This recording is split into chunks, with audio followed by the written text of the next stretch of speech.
Hello friends, in this session I plan to discuss the most important aspect of corporate communication, which is interviewing skills. An interview is a meeting between a job applicant and a representative of the company offering the job. This meeting happens because the company has a job available and people have applied for the job. The interview helps the company to decide who to hire. Job interviews are arguably some of the most important meetings that people have in their life. The outcome of an interview can greatly affect an interviewee's career. At the same time, it can give an interviewer the opportunity to pick employees for an organization. Accordingly, interview skills are important for both the interviewer as well as the interviewee. Regardless of the position a person is trying to get, it's important to thoroughly prepare for the interview. In addition to knowing why he or she is a good fit for the job, brushing up on basic interview skills is always necessary. Similarly, the company's hiring team has to be well prepared for the right questions to know whether a candidate is suitable for their job. Now, let us first understand the interviewers as well as the interviewees or the applicant's preparation in detail and then discuss the various types of interviews. Every few months, a new job opening in an organization makes hiring more challenging for internal recruiters. Therefore, it is important that interviewers prepare well for the interview. An interviewer should concentrate on a few do's and don'ts to get the desired results from the interview he or she conducts. I will elaborate on what an interviewer must keep in mind. First, weed out irrelevant processes. There isn't any need to follow ridiculous procedures. A good interviewer identifies such bottlenecks and removes these to keep interviews more relevant. Second, redefine the way job descriptions are written.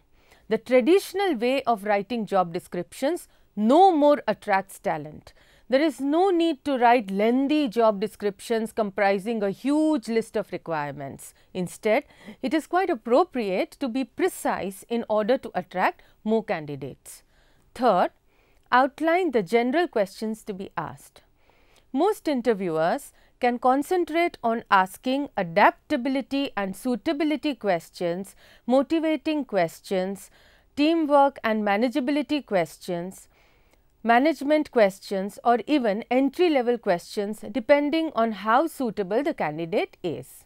Fourth, write down a list of questions that directly relate to the job's responsibilities. If there is no job description, interviewers should list the key responsibilities of the position and then draw up a list of questions that relate to those responsibilities.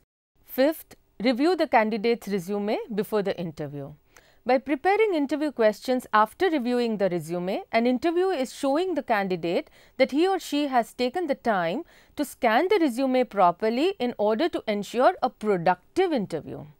This becomes evident when the questions demanding facts already given in the resume are not asked. Sixth, follow a proper interview structure. To start with, an interviewer must give a brief description of the company and then outline the job duties. Finally, the interviewer must ask the applicant a bunch of questions. After that, the candidate should be provided an opportunity to ask the interviewer some questions. This sets up the parameters of the interview, keeps both individuals focused, and gives the candidate an idea of what to expect. Seventh, watch non-verbal signals. Just as the interviewer looks for eye contact and appropriate dressing sense, the candidate is looking for unspoken signals from the interviewer. Therefore, the interviewer must ensure that his or her tone of voice is appropriate and professional. As a representative of the company and department, an interviewer must dress as he or she normally would and pay attention to his or her manners so much that even an undesirable candidate feels involved till the end of the interview. 8. Avoid getting personal. While an interviewer should be polite and professional, it is not proper to get too personal. All questions should be job related. If the interviewer spends the interview chatting, he or she may make a hiring decision based on the candidate's likability and not the candidate's suitability for the job. Similarly, it is important not to humiliate a candidate for questions he or she cannot answer. 9th, follow up whether it's by email or phone. It is important to let candidates know whether they got the job or not. By doing so, an interview is extending a professional courtesy and giving the interview process a firm closure. So far, I have been speaking about the interviewer's preparation. Now, let me tell you something about the interviewee's preparation. The best way to handle an interview is to be well prepared. Also, it is important to remember that job interviews should be a process of two-way communication. They are not only a tool for employers to evaluate the applicant, but also an opportunity for the interviewee to assess the job, the organization, and to see if the offer is a good one. It is true that a successful interview needs preparation and practice. However, if the interviewee follows certain basic protocols before, during, and after any interview, the likelihood of succeeding at the interview is greater. Accordingly, it is critical for an interviewee to keep certain points in mind. The first and most important point is perform a self-evaluation before the interview. An interviewee must think about himself or herself and his or her past experiences in order to articulate what he or she has to offer an employer. It is especially important to consider present and past experiences apart from one's current and future career goals and see how they relate to the position. It is also necessary to examine what skills and expertise one has to offer and what type of skills one would like to develop or improve. Besides, one can't afford to overlook location, salary and lifestyle priorities and the kinds of people and environments one prefers. Second, research the company before the interview. A company's website is an excellent place to begin. It usually informs whether the company has an international or domestic presence, what its revenues are, how many locations it serves and the nature of its major products. Most companies are very proud of their websites. One needn't be surprised if one of the first questions interviewers ask is, "Have you had a chance to look at our website?" Third, go through mock interviews before the interview. This means the interviewee must write down a list of possible questions that may be asked and then have a friend act as the interviewer and ask these questions. The interviewee should not stop until he or she feels comfortable answering each question. Practicing beforehand makes one feel comfortable and relaxed during the interview.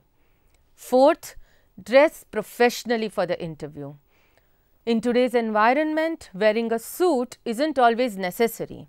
The interviewee can contact the HR manager of the company or the recruiter and find out the preferred dress code for the company before the interview. Visual impressions are very important. Therefore, if in doubt, it is always wise to dress on the conservative side. Fifth, arrive in time for the interview. The interviewee should try to arrive at the interview location a little early. This gives the interviewee time to determine where he or she needs to go and will give a few minutes to collect his or her thoughts. It is very important not to arrive late.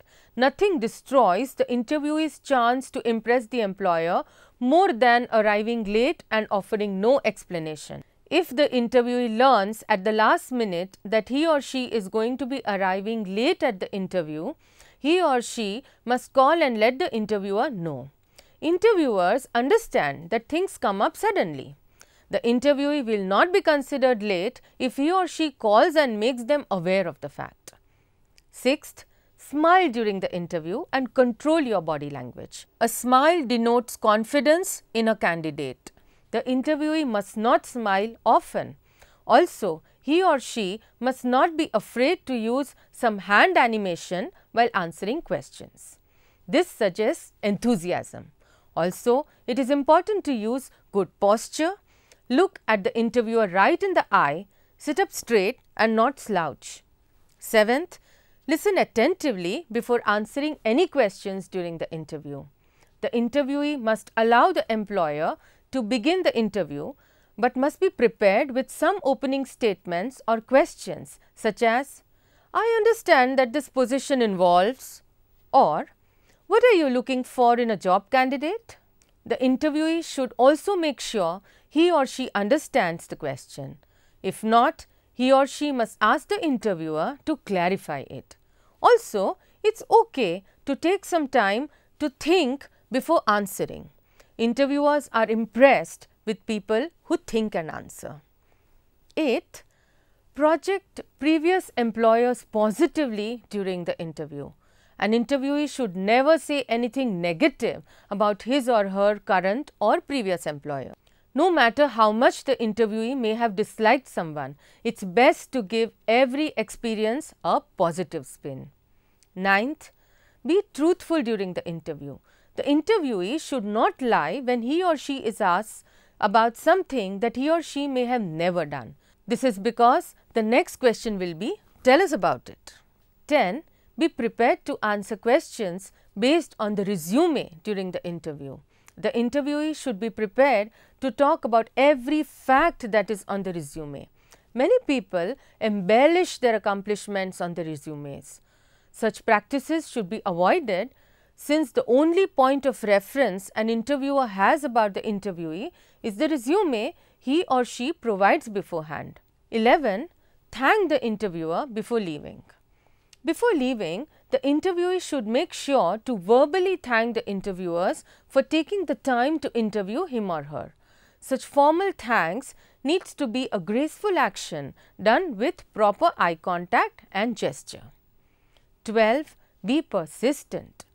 Sometimes within 10 minutes of the start of an interview, the interviewee will know that the job is not the one he or she wants to pursue.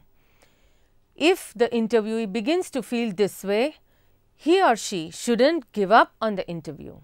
Instead, he or she must continue to interview as if the job he or she is being interviewed for is the most important thing in the world. This approach will ensure the interviewee gets desired practice for the next interview or any other interview that leads to a dream job. Not all interviews will lead to offers of employment, but if the interviewee approaches every interview as if it is the most important interview he or she has ever had, the interviewee will come out a winner. Now, let me talk a bit about various types of interviews. As mentioned before, the interview is a non-negotiable part of the recruitment process at any organization, and it is meant to be a two-way exchange between a prospective employer and a candidate. Therefore, there are many different types of interviews as well as interview methods and techniques. By the way, we will focus on the most common types of interviews. Let us start with the first type, that is screening interviews. Screening interviews are generally conducted when an employer has a large applicant pool which they want to narrow down to a more manageable number. The purpose is to weed out those applicants who are obviously not fit. Screening interviews are usually done by phone, tend to be very short and feature questions that focus on basic qualifications. The second most common type of interviews are competency or criteria based interviews. These are structured to reflect on the competencies or qualities required by the job. In such cases, the interviewers are looking for evidence of supporting skills and abilities and expect the candidates to back their answers with examples based on their life experience. The third most common type of interviews are technical interviews. If a candidate has applied for a job that requires technical knowledge, it is likely that he or she will be asked technical questions or have a separate technical interview. Questions may focus on the candidate's final year project or on real or hypothetical technical problems. It is important to not worry much about the exact answer. Interviewers are interested in the candidate's thought process and logic. The fourth most common type of interviews are portfolio based interviews. If a candidate applies for jobs that are part of creative, media or communications sectors, he or she may be asked to bring a portfolio of his or her work to the interview and have an in-depth discussion about the same. Fifth, case study interviews.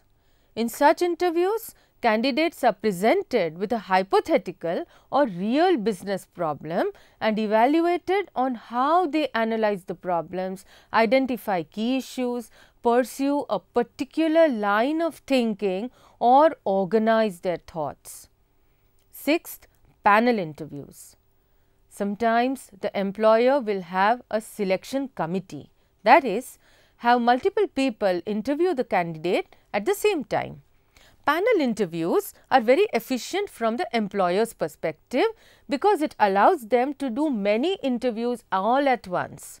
In a panel interview, a candidate must connect with and engage with every member of the panel, not just the person asking the question. Also, candidates should bring extra resumes and offer one each to each member of the panel at the beginning of the interview. Seventh, serial interviews.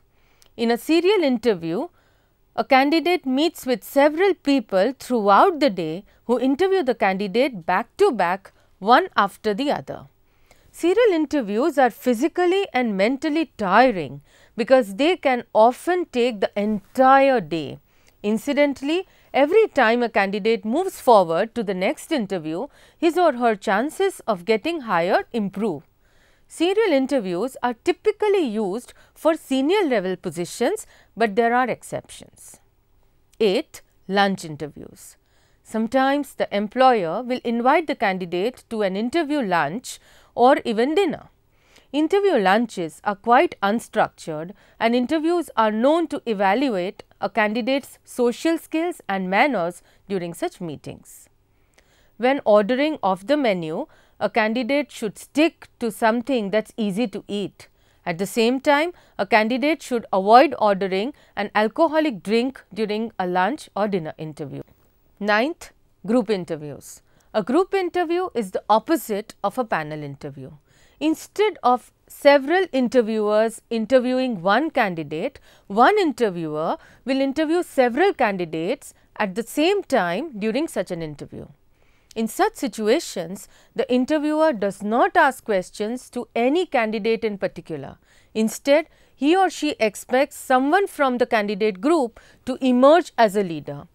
Group interviews are not very effective for most situations and are rarely used. So, friends, to summarize what we have discussed, we have learned how to prepare ourselves when we have to face interviews, and at a higher level also how to prepare ourselves as interviewers. We have also listed out the most popular types of interviews frequently conducted in the corporate world of hiring and recruiting. Thank you.